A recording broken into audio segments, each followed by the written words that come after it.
جب یہ نماز پڑھتے ہیں، نماز پڑھنے کے بعد یہ قبلہ کی طرف منہ کر کے انگلی کا اشارہ کر کے کچھ پڑھتے، کچھ پڑھنے کے بعد اس کو یہ کہتے ہیں یہ پہلی زیارت ہے، زیارت پڑھتے، پھر تھوڑا سا اور دائیں طرف مڑ کے پھر دوسری زیارت پڑھتے، پھر اس سے کچھ ہٹ کے اور تیسری زیارت پڑھتے ہیں۔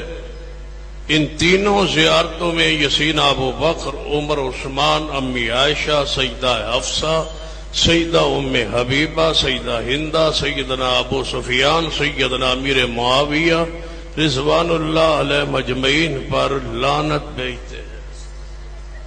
جب تک یہ نہ بھیج لے اس وقت تک ان کی نماز نہیں ہوتی۔ عبادت جس طرح نماز کے بعد اذکار ہیں ہمارے، ان کی نماز کے بعد یہ زیارت ہے۔ جب ان کا مذہب بڑے سے بڑا ہو، ہمارے ان کی نماز کے بعد یہ زیارت ہے۔ لعنت لعنت لعنت لعنت پر دشمن